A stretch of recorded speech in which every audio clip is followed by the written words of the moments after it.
አርቲስት ገነት ንጋቱና አርቲስት ሞልጌታ ጀዋሬ የእውነት ተጋብተዋል። ሙሉ መረጃ በእጃችን ገብቷል። ትንሳኤ ለናንተ ትርጉሙ ምንድነው? ለዚህ ቤተሰብ ግን እናንተ ከምታስቡት በተጨማሪ ትንሳኤ ዳግም ወደ አንድነት የመመለስ ጊዜ ነው። እኛ እንደ ሕፃን የሚወለድ ክርስቶስ የለንም። ገና የሚባል ልደቱ የምናከብርለት በየዓመቱ ሕፃን ጌታ የለንም። እንዲሁ ደግሞ ከሞት ተነሳ ብለን የምናከብረው ቀን የለም። ፕሮቴስታንቶች ፋሲካውን የምናከብርለት በየዓመቱ የሚነሳ ጌታ የለንም። አቡነ ኤርሚያስ አምርረው ተናገሩ። ግፍ ስንፈጽም ግፍ ለተፈጸመበት ሰው አይደለም ማዘን ያለብን፣ ለራሳችን ጽዋ አይቀርም ወገኖች። በደል በድሎ ዋጋ የማይከፍል የለም። ዲያቆን ሄኖክ ኃይሌ ውልደቱ እንዴት ነበረ? በሕፃንነቴ ልሞት ነበረ። አንድ ልጅ ነኝ በመጀመሪያ መንታ ነበርኩ አይባልም ማለት ግን መንታ ሆነን የተወለድነው። እንግዲህ እግዚአብሔር ፈቃድ አልሆነም። በ6 ወር ልጅነት እድሜዋ አረፈች ማለት ነው። ስለዚህ አንድ ልጅ ሆንኩኝ። የሚገርምሽ ሕፃን ሆኜ እኔ ነበር ይሞታል ተብሎ የምጠበቀው። የጋዜጠኛ መቅዲ ድብቁ ስጦታ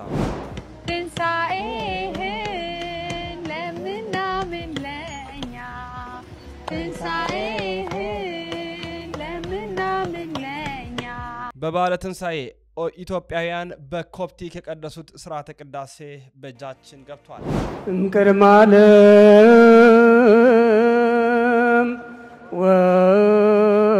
ወእስከ ለዓለም። ውድና ክቡራት ቤተሰቦች እንዴት አላችሁ? እንዴት ቆያችሁ? እንዴት ሰነበታችሁ?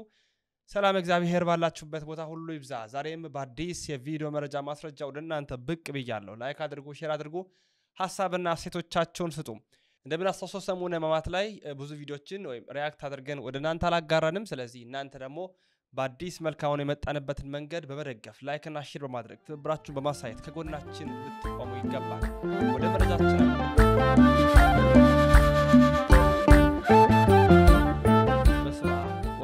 መንፈስ ቅዱስ አሐዱ አምላክ አሜን። የፍጥረታት ሁሉ አባት የሰማይና የምድር አስገኛ ጋይስት ዓለም ቅድስት ሥላሴ ክብር ምስጋና ይድረሰው። እናታችን እመቤታችን ድንግል ማርያም ውዳሴ ክብር ይድረሳት። ቅዱሳን የማዕረግና ክብራቸው ምስጋና ይድረሳቸው። እንዴት አላችሁ? እንዴት ቆያችሁ? ውድ ቤተሰቦቻችን ሰላም እግዚአብሔር ባላችሁበት ቦታ ሁሉ ይብዛ። ክርስቶስ ተንሥአ እሙታን በአብይ ኃይል ወሥልጣን አሰሮ ለሰይጣን አግዓዞ ለአዳም ሰላም እምይእዜሰ ኮነ ፍስሐ ወሰላም። የክርስቶስ ሰላምና ጸጋ ከሁላችሁ ጋር ይሁን። ዛሬ እንግዲህ እንዳልኳችሁ አዳዲስ መረጃዎችን ይዤ መጥቻለሁ። በቅድሚያ እስቲ የመቅዲን ጸጋ እንመልከት። ትንሣኤህን ለምናምን ለእኛ ትንሣኤህን ለምናምን ለእኛ ብርሃን ላክልን ወደኛ ብርሃን ላክልን እናምናለን በአብ እናምናለን በወልድ እናምናለን በአብ እናምናለን በወልድ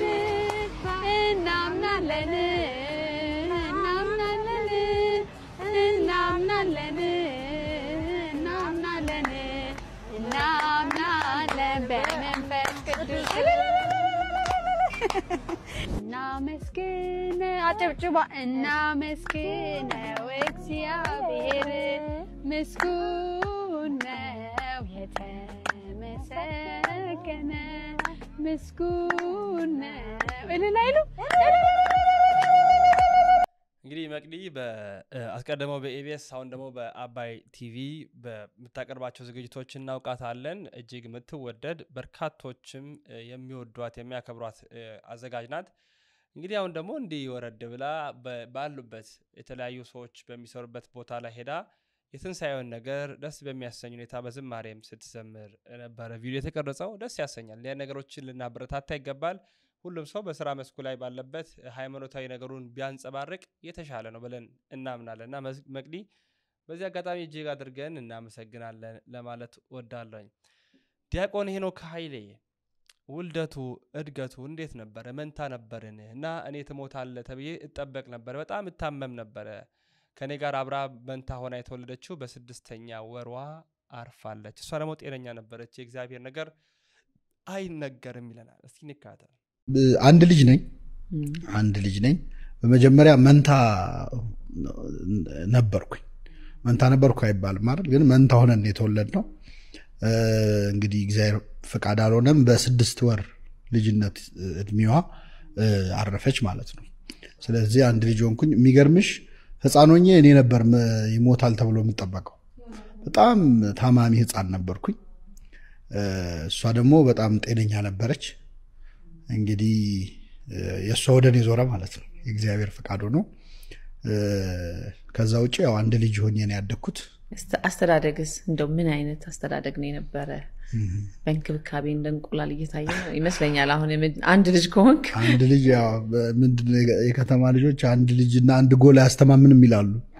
እና በጣም በእውነት ለመናገር እንደማንኛውም አንድ ልጅ ብቻ እንዳለበት ቤተሰብ በጣም ሴንተር ኦፍ አቴንሽን የመሆን ድል ነበረኝ። ብቻዬን የመሆን በርግጥ እንደ ቤተሰብ ደግሞ ብዙ ናቸው የኔ ያክስቴ ልጆች ምናምን ብዙ ነን። ቤተክርስቲያን ደግሞ ስታድጊ በነገራችን ላይ አንድ ልጅ መሆንም ስሜቱ ብዙ የለኝም በእውነት ለመናገር። በጣም ብዙ አባቶች በጣም ብዙ ወንድሞች እህቶች መሃል ነው።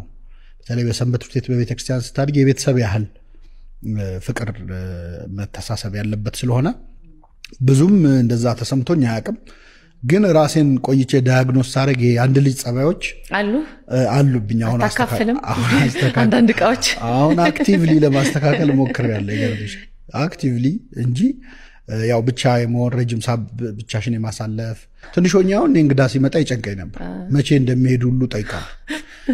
ብቻሽን የመሆን የሆነ አውቶሪቲሽን ያለ ማስነካት ነገር አለ። ግን አሁን ያው በሂደት እንደተወለድነው መኖር አንገደድም አይደለ? ራስሽን ኮንሺየስ እኮ መቀየር ትችላለሽ። እና ይሄ ብቻ አንድ ልጅ በመሆን የመጡ ናቸው ያሰብኳቸውን ነገሮች ቀስ በቀስ አስተካክያቸዋለሁ። አሁን ለምሳሌ ብቻዬን መብላት አልችልም። አሁን በፊት ከሰው ጋር ነው መብላት የሚከብደኝ የነበረው አይደል? አሁን ብቻዬን ልበላ አልችልም ወይ ርቦኝ ቆያለሁ እንጂ ሰው ከሌለ እና እንደዛ አይነት ልማድ። በፊት ግን ቴሌቪዥን አብርቶ ምናምን እንደዛ አይነት ስሜት ነበረው። ዘመናዊ ትምህርትስ ምንድነው ያጠናኸው? ዘመናዊ ትምህርት የተመረቁት ጆርናሊዝም ነው።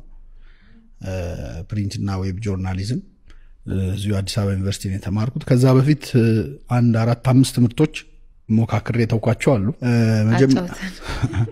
ያው ብዙ ምሳሌ አይሆንም እንደው ለተማሪ ለወጣት አይሆንም። ግን አማካሪ ከማጣት እና ደግሞ ልጅ ስትሆኚ ሁሉ ነገር ያምርሽ የለ። መጀመሪያ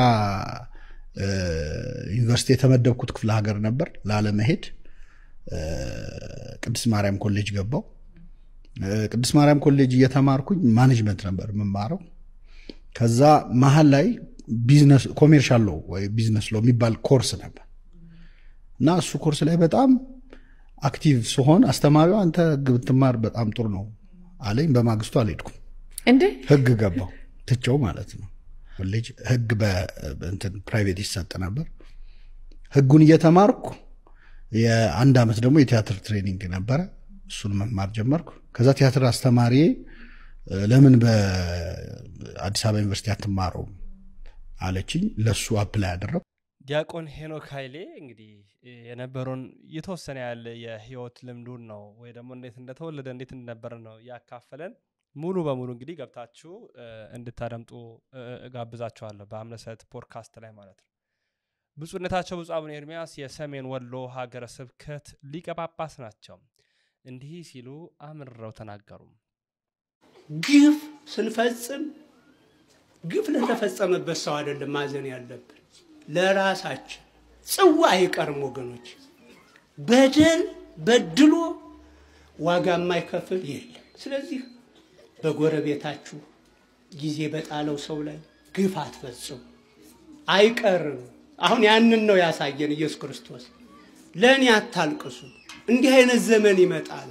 ያልወለዱ ማህኖች የሚመሰገኑበት ያልወለደች ማህፀን የተባረከች ናት የታደለች ናት የሚባልበት ዘመን ይመጣል።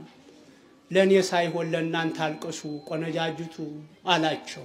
የሆሳዕና እንኳን አንተ ያለህባት አህያ አፈራት ረግጥም ብሎ ምን አደረገ? ልብሱን አነጠፈ። ዓርብ ደግሞ መልበስ አይገባህም ብሎ ቀዶ ራቁትን ሰቀለው። አይ አለማስተዋል። ጥቂት ሰዎች አገር በከሉ። እንደዛ አድርገው ቀየሩት እና እዛ ላይ ሆኖ ራቁቱን ተሰቅሎ ደሙ እየፈሰሰ አባት ሆይ የሚያደርጉትን አያውቁምና ይቅር በላቸው አለ። መድኃኔዓለም የምንለው ይሄን ነው። በቀራንዮ ኮረብታ ላይ እርቃኑን ተሰቅሎ ደሙ ነጥቦ ስጋው አልቆ አጥንቱ እስኪታይ ድረስ በሾህ አክሊል ደግሞ ሙሉ በሙሉ ደም መስሎ የሚያደርጉትን አያውቁምና ይቅር በላቸው አለ። መድኃኔዓለም ይህ ነው። ብፁዕነታቸው ብፁዕ አቡነ ኤርምያስ የሰሜን ወሎ ሀገረ ስብከት ሊቀ ጳጳስ ደገኛ ትሁት እጅግም የሚወደዱ አባት ናቸው። በኢትዮጵያ ኦርቶዶክስ ተዋሕዶ ቤተክርስቲያን የአዋጅ አጽዋማት 7 አሉ። ከሰባቱ የአዋጅ አጽዋማት ደግሞ አቤት የሚባለውና ዋናው አብይ ጾም ነው። ለምንድነው ከሰባቱ አብይ ጾም አቤት የተባለው ብንል ክሬታችንና አምላካችን መድኃኒታችን ኢየሱስ ክርስቶስ ራሱ የጾመው ጾም በመሆኑ አንድም ከሁሉም ከስድስቱ አጽዋማት በቀን አቆጣጠሩ 55 ቀናት ወይንም ከፍተኛ ቀን በዚህ ውስጥ ስለሚጾም ትልቁ ጾም አብይ ጾም ጾመ ሁዳዴ የክርስቶስ ጾም እየተባለ ይጠራል። በዚህ የተነሳ ማለት ነው እና የኢትዮጵያ ኦርቶዶክስ ተዋሕዶ ቤተክርስቲያን ይህንን አብይ ጾም የምትለው ክርስቶስ የጾመውን ጾም ይህን 55 ቀን የምንጾመውን ጾመ ሁዳዴ የምንለውን ጾም ጾመን ስሙነ ሕማማቱን አሳልፈን ብርሃነ ትንሣኤውን እያየን በዚህ በትንሣኤ ዋዜማ ላይ ነው የምንገኘው። ታዲያ ጾመን ጸልየን በአቡሻሄር ስሌት በደሜጥሮስ ቀመር የምትመራዋ የኢትዮጵያ ኦርቶዶክስ ተዋሕዶ ቤተክርስቲያን ሰዓቱን ጊዜውን ልክታ ሌሊቱን ቆጥራ ሰፍራ በዚህ ቀን ጌታችን አምላካችን ክርስቶስ ተነስቷል፣ የትንሣኤው ጊዜ የ2017 ደግሞ ይህ ነው ብላ በዛ ጊዜ ትንሣኤው በረከት ተካፋይ ሆነናል። አንዳንድ በፕሮቴስታንት ቤተ እምነት ያሉ ሁለት አይነት ሐሳቦችን ሲያራምዱ አንዳንድ ቪዲዮችን አየሁ። አንዳንዶቹ እንዴ እኛ ከኦርቶዶክስ መቅናት አለብን፣ ኦርቶዶክሳውያን ይጾማሉ፣ ሲጾሙም ተመልክተናል፣ እኛም መጾም ይገባናል አሉ። አንዳንዶቹ ደግሞ እኛ እንደ ሕፃን ልጅ የሚወለድ ገና ብለን የምናከብረው አምላክ የለንም፣ እሱ ብቻ አይደለም ደግሞ በዚህ ጊዜ ተነሳ ብለን የምናከብረው ፈጣሪ የለንም አሉ። ሁለቱም የፕሮቴስታንት እምነት አማኞች ናቸው። ሁለቱንም ሐሳቦች እስኪ ላስደምጣችሁ። ፍርዱን፣ እውነቱን፣ ሐሳቡንና የምትመለከቱትን መልከታ ለእናንተ ተውኩ። እኔ ግን ቪዲዮ ላጋራችሁ። ሰላም ጤና ይስጥልኝ ወገኖች። ጥያቄ ያለኝ ለወንጌል አማኞች መጋቢዎች፣ ካህናትና ቄሶች በየዓመቱ የኦርቶዶክስ ምዕመናን በፋሲካ ሰሞን ሲጾሙ እናያለን። እኛ ለምንድን ነው ማንጾመው? ብታስጀምሩ ምን አለበት ለማለት ነው። መንፈሳዊ ስርዓት ነው። በእርግጥ ኦርቶዶክስ ነን ለማለት ወይም ኦርቶዶክስ ለመሆን አይደለም፣ ግን ከኦርቶዶክስ መማር ያለብን ማአት ነገር አለ። አሁን መገፋፋት አያስፈልግም እና ከኦርቶዶክስ ምን ቀስማቸው ብዙ ነገሮች አሉ። አዘማመር፣ ቅዳሴ፣ አለባበስ፣ ዋናው ደግሞ ጾምና ጸሎት ነው እና እነሱ ጸረ ማርያም ብለውናል ብለው እነሱን ከመውቀስና ከመክሰስና እነሱን እንደ ጠላት ከመቁጠር ጠጋ ብለን ከነሱ የምንማራቸው ብዙ ነገሮች እንዳሉ ትምህርት ቤት መጽሐፍ ቅዱስ ትምህርት ቤት እያለሁ ተምሬያለሁ ከመምህራኖቼ። እባካችሁ እኔ አሁን መጻጉዕ የሚሉት ጾም ከጀመሩ ወዲህ እየጾምኩ ነው። ፍጹም በፍጹም እኛ ክርስቲያኖችን አይመለከትም የሚል ጽኑ አቋም አለኝ እንጂ ገና የሚባል ልደቱ የምናከብርለት በየዓመቱ ሕፃን ጌታ የለንም። ፋሲካውን የምናከብርለት በየዓመቱ የሚነሳ ጌታ የለንም። እንግዲህ ይሄ በሁለት የተለያየ ሐሳቦች ነው። ገና እየተባለ የምናመልከው የሚወለድ ሕፃን አምላክ የለንም። ፋሲካ ያለን በየዓመቱ የሚነሳ አምላክ የለንም ብለዋል። አንድ እናታችን ደግሞ ቅዳሴውን፣ ጸሎቱን፣ ስግደቱን፣ ስርዓቱን፣ ዝማሬውን ከኦርቶዶክስ ደግሞ እንማር ያሉም አሉ። እስኪ ለዛች እናት የተሰጠው መልስ እንካተል። ለወንጌል አማኞች መጋቢዎች፣ ካህናትና ቄሶች በየዓመቱ የኦርቶዶክስ ምዕመናን በፋሲካ ሰሞን ሲጾሙ እናያለን። እኛ ለምንድን ነው ማንጾመው ብታስጀምሩ ምን አለበት ለማለት ነው መንፈሳዊ ስርዓት ነው በርግጥ ኦርቶዶክስ ነን ለማለት ወይም ኦርቶዶክስ ለመሆን አይደለም ግን ከኦርቶዶክስ መማር ያለብን ማአት ነገር አለ አሁን መጋፋፋት አያስፈልግምና ከኦርቶዶክስ ምን ቀስማቸው ብዙ ነገሮች አሉ አዘማመር ቅዳሴ አለባበስ ዋናው ደግሞ ጾምና ጸሎት ነውና እቺ እናት ያለች አለችው እንደ ኦርቶዶክስ ቤተክርስቲያን የፋሲካን በዓል ስናከብር ለምን አስቀድመን ጾም አንጾምም በማለት ለወንጌላውያን ቄሶች ጥያቄ ያቀረበች ነው ያለችው ከዛም ባሻገር ከኦርቶዶክስ የምንማራቸው ብዙ መንፈሳዊ ሥርዓቶች አሉ ስለ ጾም ስለ ጸሎት ስለ ቅዳሴ በማለት ነው ስትናገር የሰማናት የኦርቶዶክስ ጾም የኦርቶዶክስ ጸሎት የኦርቶዶክስ ቅዳሴ ትክክል እንደሆነ ካመንሽበት ከኦርቶዶክስ ቤተክርስቲያን ይሄንን እንውሰድ ይሄን እንማር ከማለት ወደ ኦርቶዶክስ ተዋህዶ ቤተክርስቲያን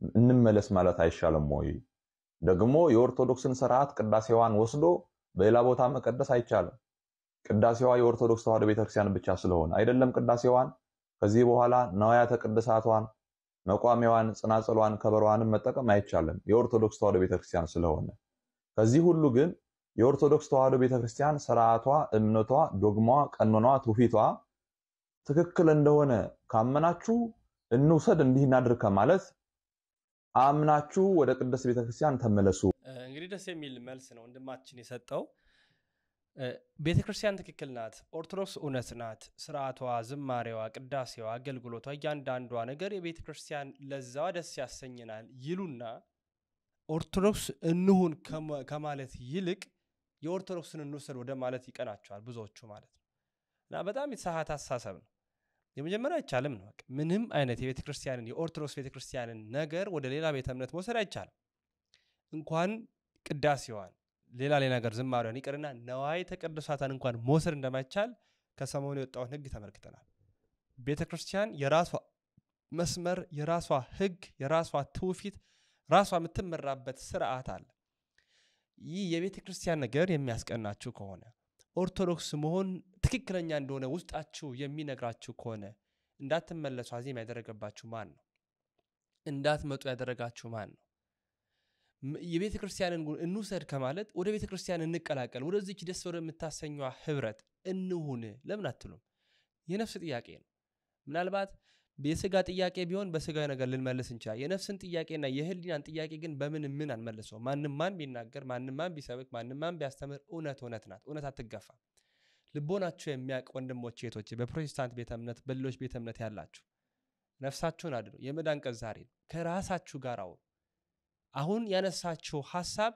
መንደርደሪያ ነው እናምጣው ከማለት እንምጣ የሚለው ይቀድማልና እነሆ ብትመለሺ አምነሽበት ብትመጪ ቤተክርስቲያን ደጇን ከፍታ ትቀበላለች የሚወለድ ሕፃን የለንም እንዲሚነሳ በየዓመቱ አምላክ የለንም የምትሉትም እግዚአብሔር አምላክ ልቦናችሁን ይክፈትላችሁ አስተሳሰባችሁ ስላልተመረደ ነው እንዲህ ያላችሁት የተመረደ አስተሳሰብ የነበራችሁ ሰዓት ላይ እውነቱ የገባችሁ ሰዓት ወደ ቤተክርስቲያን እንደምትገሰግሱ አንዳችም ጥርጣሬ የለንም ወንድማችሁ ሉል መብራቱ ነኝ ላይክ እያደረጋችሁ ነው እንዴ ነው ላይክ ሼር እያደረጋችሁ ነው ወደ አርቲስቶቻችን እናምራ አርቲስት ገነት ንጋቱና አርቲስት ሙሉጌታ ጀዋሬ ከ14 ዓመታት በኋላ በልጆቻቸው ፊት በድጋሚ በበዓለ ትንሣኤው መጋባታቸው ታውቋል ምን ያህል እውነት ነው በመጋባታቸውስ የተገኘው ነገር ምንድነው የምመለከተው ሐሳብ የምናነሳቸው ሐሳቦች ይኖራሉ ከላይፍት ግን አንዳንድ ቪዲዮዎችን ላጋራላችሁ በዚህ አጋጣሚ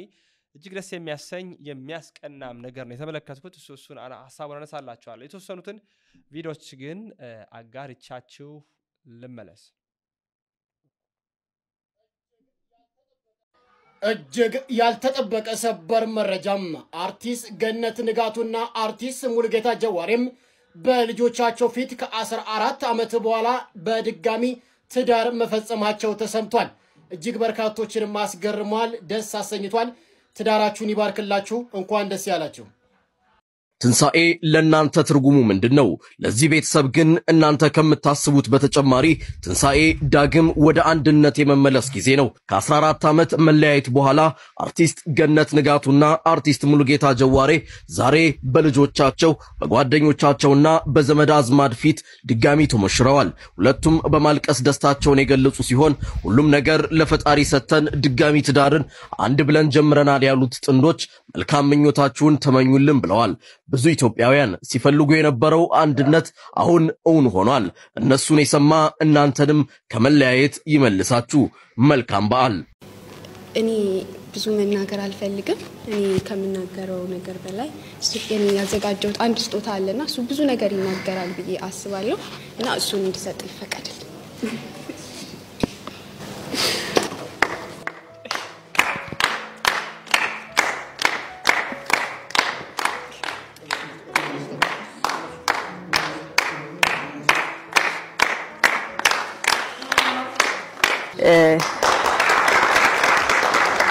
የማማ ጊፍት በጣም በነገራችን ላይ ማኪ ሾፒንግ የሚል አዲስ ዌብሳይት ልጄ ክሬት አድርጋለች።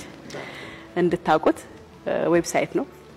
የተለያዩ ማቴሪያሎች የተለያዩ ነገሮችን የምትሸጥበት የምትገዛበት ዌብሳይት ነው።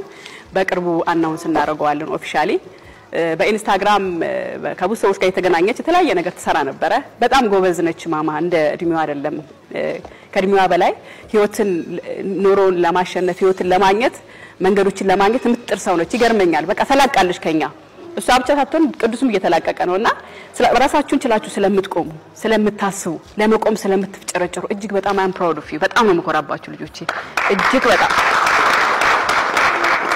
አንዳንድ ልጅ የሚያዩን አይኖርም። ሁልጊዜ የሚኖረውን ቤተሰብን እያየ አይደለም የሚኖረው፣ በራሱ መንገድ ነው የሚኖረው።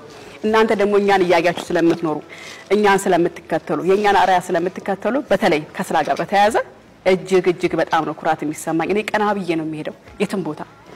ይሄን መክሊትና አትስባል አቤት ትላለህ። ገና ሰው ሊልስል እንኳን አቤት እላለሁ። ቀድሜ ያን ያህል ነው ፊልም ማድረግና ልጄ ጎበዝ። ይሄ ዌብሳይትሽ በጣም ትልቅ ቦታ ይደርሳል። እሺ አንላይን ልክፈተው። እሺ ተያይዘን ይሄ ነገር እንዴት ነው? ለምን እኔ ያረጃችሁ ይጣማ ፈልጋል። እሺ እሺ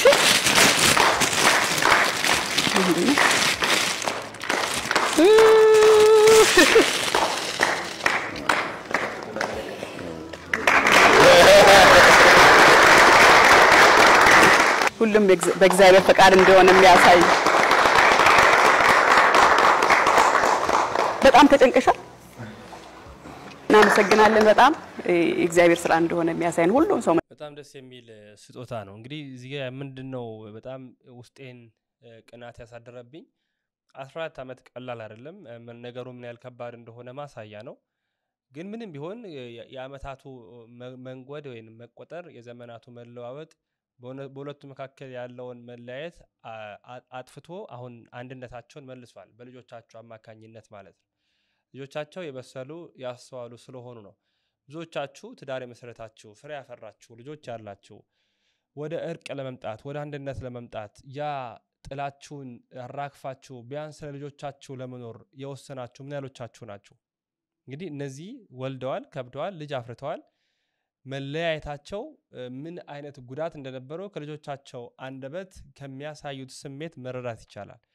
በስተመጨረሻ ግን በቃ እግዚአብሔር ነው የሰራው፣ እግዚአብሔር መከበር አለበት፣ እግዚአብሔር በዚህ ውስጥ መመስገን አለበት ብለው ስጦታቸው እንኳን ከቤተ ክርስቲያናዊ ሐሳብ ጋር የተገናኘ ከመንፈሳዊ ነገር ጋር የተቆራኘ ነው እና ልጅ ወለዳችሁ በብዙ ነገር ውስጥ ያላችሁ ምንም ይሁን የትኛውም አይነት ከባድ ነገር በእናንተ ውስጥ ይምጣ የትኛውም ቢያንስ በሁለታችሁ አንድ መሆን ከአባት ዘር ከእናት ደም ነስታችሁ አንድ ፍሬ አፍርታችኋል። 1 2 3 ከዛ በላይ ስላፈራችኋቸው ፍሬዎች ከእናንተ ዘር ከእናንተ ደም ተዋሽተው አንድ ስለሆኑ ልጆቻችሁ ስትሉ ጸባችሁን ወደ ኋላ ገሸሽ አድርጋችሁ ለእግዚአብሔር ሰጣችሁ አንድ ለመሆን መሽ ይሆን የምታስቡት? የእናንተ መለያየት የእናንተ አንድ አለመሆን በልጆቻችሁ መካከል የሚፈጥረውን ልዩነት ታውቃላችሁ? ቤተሰቦች ተለያይታችሁ የምትኖሩ ከሆነ ራስ ወዳዶች ስለመሆናችሁ እነዚህ ነገሮች እነዚህ እናቶች ማየት እነዚህ ህፃናት እነዚህ ልጆች ማየት በቂ ነው። ልጆች መናገር የሚችሉበት አንደበት ስላልነበረ በስጦታ ነው ሐሳባቸውን የገለጹት እና ተራርቃችሁ ያላችሁ ተለያይታችሁ ያላችሁ አሁኑኑ ቢያንስ በትንሣኤ አብራችሁ ተነሱ። አለበለዚያ ዓመታትን መቁጠር ለውጥ የለውም። ክርስቶስ ተነስቷል ብለን እኛ የማንነሳ ከሆነ ወደ አንድነት እኛ የማንመጣ ከሆነ እርቀ ሰላም የማንመሰረት ከሆነ ፍቅር የማናደረጅ ከሆነ ስለ ፍቅር መናገር ስለ ክርስቶስ መነሳት መስበክ ዘበት ነው፣ ትርጉምም የለውም። እና ከብዙ ዓመታት በኋላ ነው አንድ የሆኑት። እግዚአብሔር የተመሰገነ ይሁን። እግዚአብሔር ከመጨረሻቸው እስከ ምጽአት እስካሉበት ህይወት እቅታ ድረስ አንድ ያደርጋቸው ስለ ልጆቹ እንኳን ሲል ማለት ነው። እኛ ግን ተጋብተን የተለያየን ካለን እነዚህ መምህራኖቻችን ይሁኑ እንመለስ ለማለት ነው በዋነኝነት ሐሳቤን ለማሳየት የወደድኩት። የግብጽ ኮፕቲክ ኦርቶዶክስ እና የኢትዮጵያ ኦርቶዶክስ ተዋሕዶ ቤተክርስቲያን በካይሮ ቅዱስ ማርቆስ ካቴድራል በህብረት በስርዓተ ቅዳሴ ሲቀድሱ የነበረውን ክስተት ላሳያችሁ። እምቅድመ ዓለም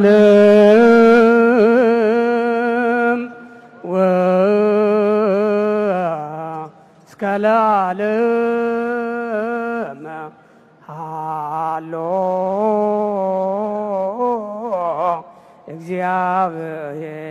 እግዚአብሔር በተስልስቱ በመንግስቱ እግዚአብሔር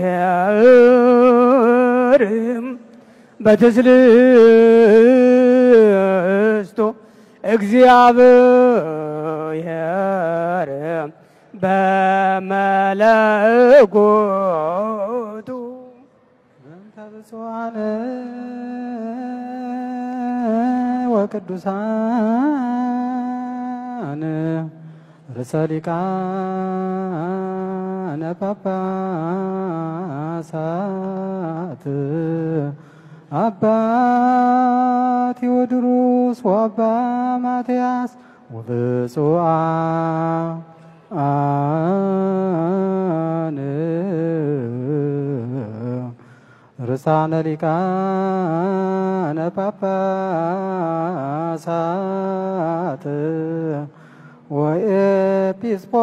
ወኤጲስቆጶሳት ክርስቶስ ተንሥአ እሙታን ኢያሂሎ ስልጣን አሰሮ ለሰይጣን አግዓዞ ለአዳም ሰላም ሚእዜሰ ኮነ ፍስሐ ወሰላም።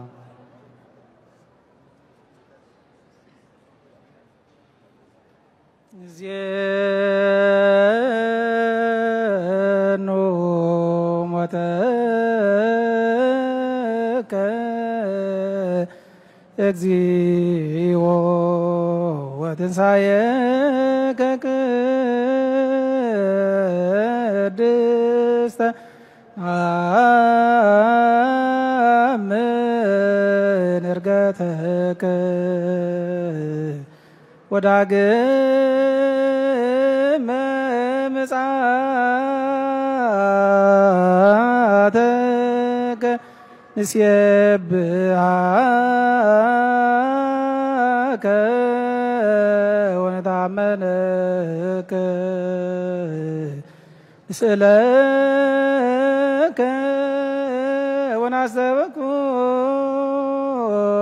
ወናስተብኩከ ኦ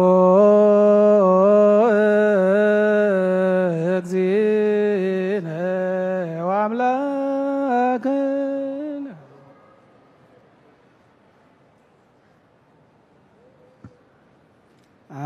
አመሳለ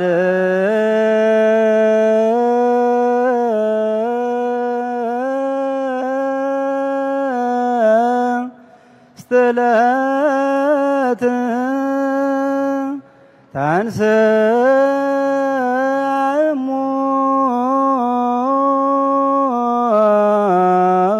ሙታን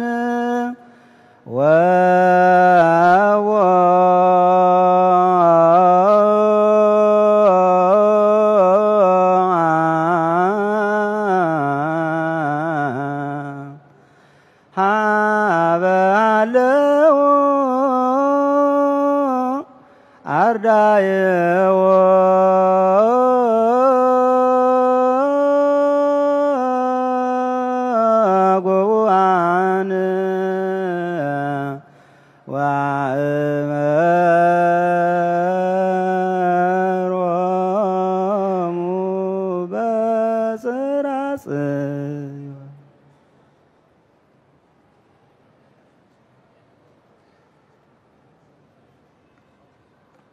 ሰፋ እደዊሆ ለሕማም ዘለሃኮ ሰብአ ከመያግዞ ለአዳም ማዕርኡተ ኃጢአት አንቃይዶ ሰማይ ሀበ አቡሁ ወአስተምሃረ ወላዲሁ ወአማይፀነ አርዳይሁ ከመይቀበሙ እንኩሉ እኩይ።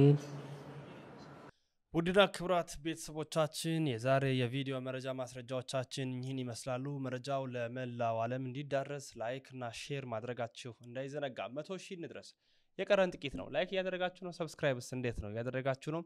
ለመላው ዓለም ይዳረስ።